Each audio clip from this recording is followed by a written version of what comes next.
Bienvenue dans ma formation à l'ENM saison 2, le podcast qui vous ouvre les portes de l'École nationale de la magistrature pour y suivre des élèves magistrats qui apprennent leur futur métier de juge ou procureur. Aujourd'hui, je suis dans l'une des salles de cours de l'ENM, inoccupée pour l'instant, c'est encore la pause déjeuner. Au centre de la pièce, une table entourée de plusieurs chaises qui se font face, avec un ordinateur, un code civil, un code de procédure civile également, et ce qui ressemble à un dossier. Et sur le côté, une caméra pointée sur la table pour filmer les exercices à venir à des fins pédagogiques. Dans quelques instants, en effet, une audience se déroulera ici. Il s'agit d'une simulation, à partir d'un dossier réel, pendant laquelle les rôles des magistrats, greffiers, justiciables et avocats sont joués par différents élèves magistrats. Pour le prochain dossier, c'est Pierre-Henri Cassiti qui va s'exercer à la fonction de juge aux affaires familiales. Bonjour. Bonjour. Juste un petit mot avant de vous laisser prendre votre audience fictive pour nous parler de l'exercice qui vous attend. Vous êtes déjà familier de ce type d'audience ? Eh bien, je fais partie des élèves magistrats qui ont une vie professionnelle avant l'ENM. J'ai notamment été juriste assistant au tribunal judiciaire d'Évry, où j'ai pu assister et participer à des audiences dans ce cadre-là. Et surtout, depuis le début de ma formation à l'ENM, j'ai déjà pu m'exercer à 2 reprises à la présidence d'audience lors de simulations assez semblables, où j'ai pu endosser le rôle de juge d'instruction, mais également celui de juge des tutelles. C'est donc un exercice qui ne m'est pas totalement inconnu. J'ai d'ailleurs en tête ce qui va bien, mais également les axes d'amélioration qui m'ont été donnés en débriefing de ces simulations, même si ça change de fonction, puisque là je serai dans le rôle de juge aux affaires familiales. Finalement, l'exercice est assez similaire. Et justement, c'est quoi l'enjeu du dossier sur lequel vous allez travailler ? Quelles décisions vous devez prendre ? Donc c'est un dossier de séparation entre 2 concubins qui ont un enfant de 10 ans. La mère me demande de statuer sur les modalités d'exercice de l'autorité parentale, c'est-à-dire dans les grands axes, l'organisation de la garde partagée, la résidence de l'enfant, éventuellement une pension alimentaire. Le dossier qui m'a été communiqué il y a 2 semaines m'a permis d'appréhender et de préparer au mieux cette audience. Alors évidemment, il y a toujours une part de stress. On va dire que c'est un stress qui est plutôt positif et j'aborde sereinement cet exercice dans le rôle qui sera le mien.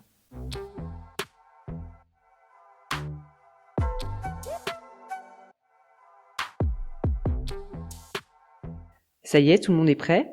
Les élèves qui ne participent pas à cette simulation y assistent, ainsi qu'au débriefing qui sera fait à l'issue par la magistrate enseignante et la psychologue qui encadre l'exercice.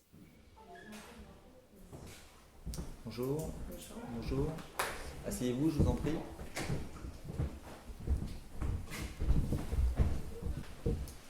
Alors, je vois que vous n'êtes pas assisté d'un avocat.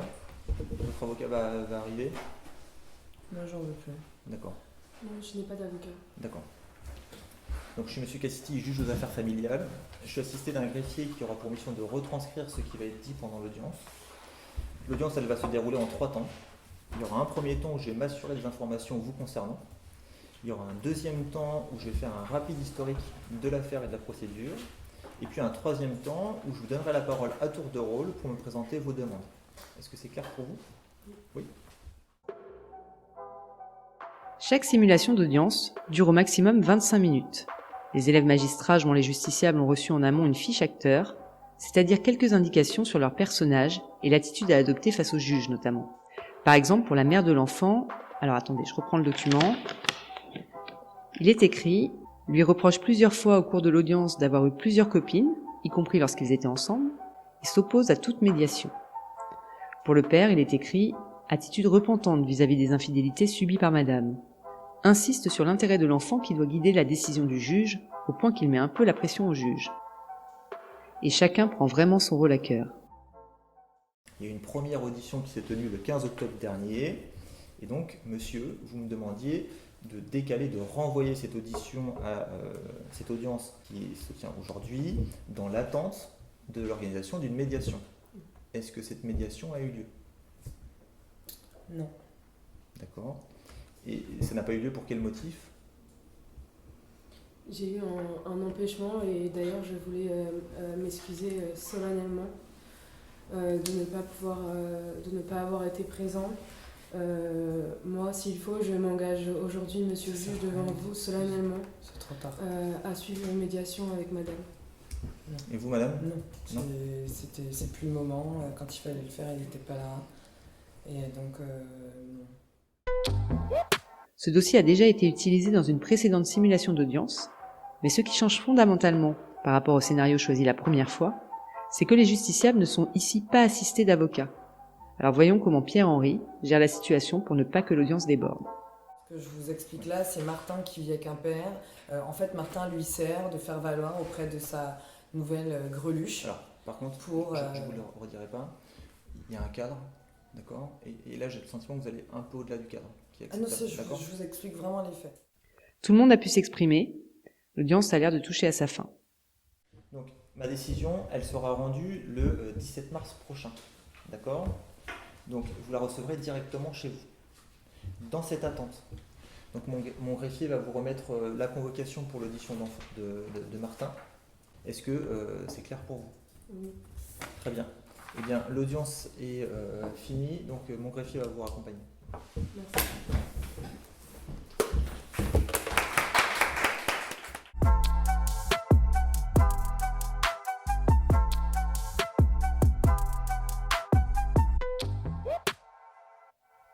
Je viens d'assister au débriefing de l'audience, et je vais tout de suite en discuter avec Pierre-Henri, Perrine Cardinaël, magistrate enseignante qui a exercé la fonction de juge aux affaires familiales avant de rejoindre l'équipe pédagogique de l'ENM, et Gaël Morel, psychologue, qui intervient ponctuellement auprès des élèves magistrats dans le cadre de simulations d'audience depuis 7 ans.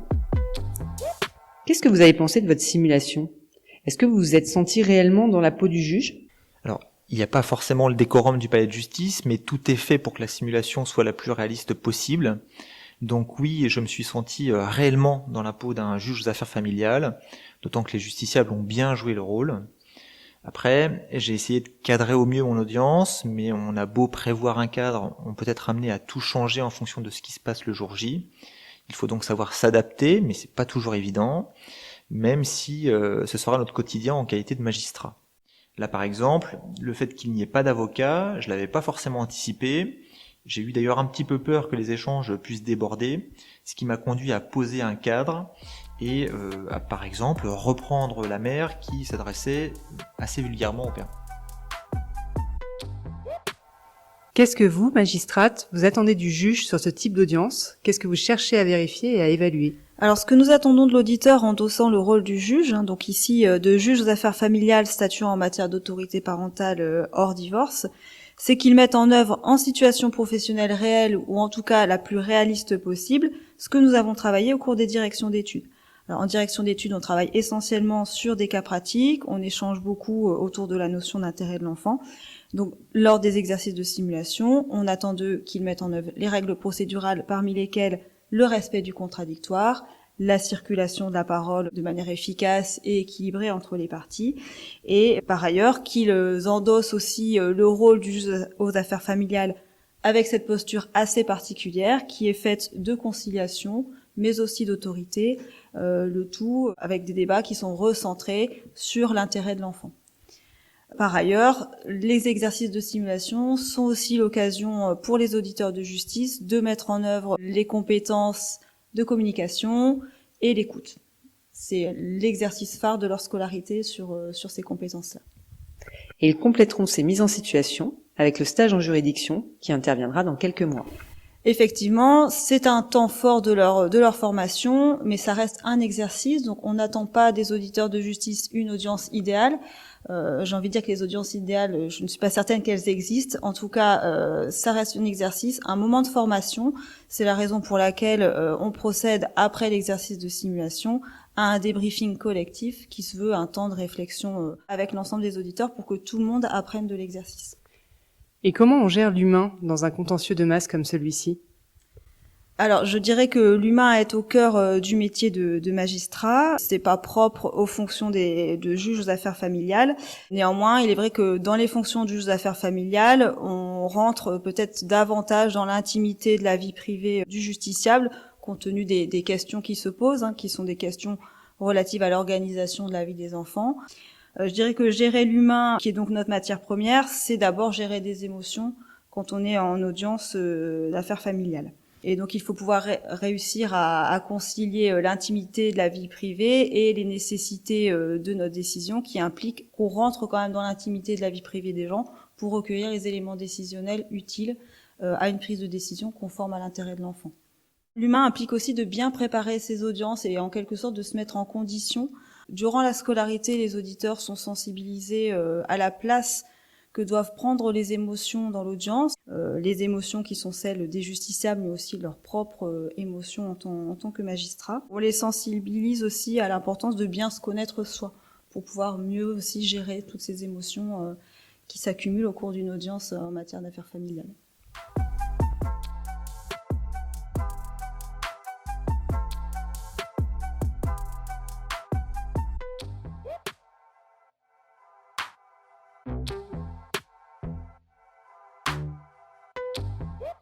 La gestion de l'humain, elle est donc au cœur de chaque audience. C'est d'ailleurs pour ça que les magistrats sont accompagnés de psychologues pour débriefer ensuite les élèves magistrats sur ce type d'audience. Pourquoi le regard des psychologues est-il important pour de futurs magistrats ? Alors, ce qui peut être intéressant en fait dans le regard du psychologue sur ces simulations et enfin particulièrement sur les simulations juge aux affaires familiales, c'est quand même qu'il est question de la famille et des représentations que chacun a de ce qui est une famille qui fonctionne ou qui fonctionne moins bien. Du rôle de parents, de père, de mère, de la place des enfants. Et c'est la possibilité pour eux d'essayer d'identifier quelles sont leurs représentations et puis d'essayer de s'en distancier un petit peu pour avoir un point de vue qui ne soit pas trop coloré par leurs propres émotions et leur propre vécu subjectif de ce qu'est la famille.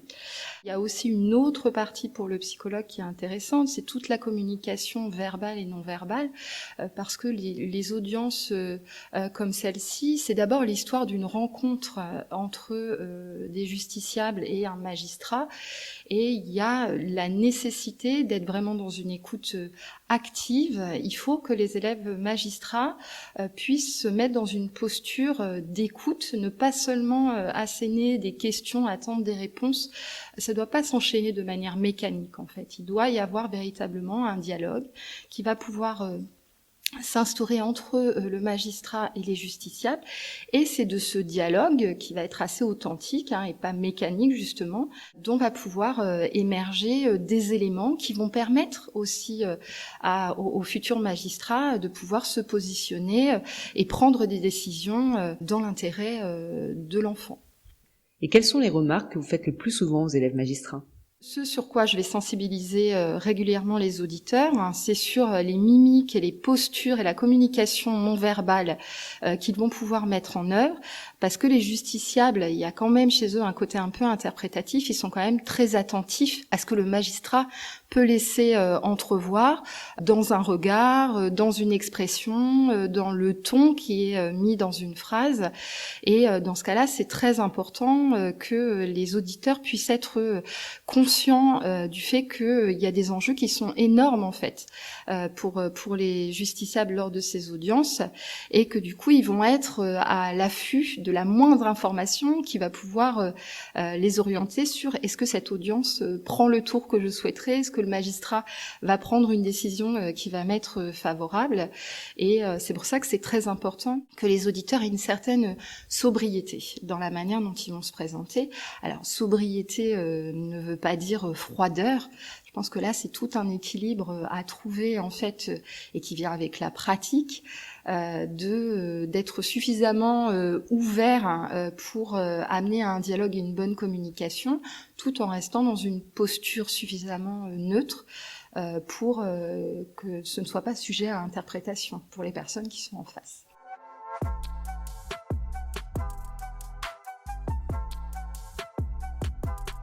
Merci à tous d'avoir répondu à mes questions. Je crois qu'on a une idée vraiment concrète de l'organisation et de l'objectif de ces simulations d'audience proposées tout au long de la scolarité des auditeurs de justice. Merci aussi à tous ceux qui ont écouté ce podcast. À très bientôt pour un nouvel épisode de cette saison 2 de ma formation à l'ENM.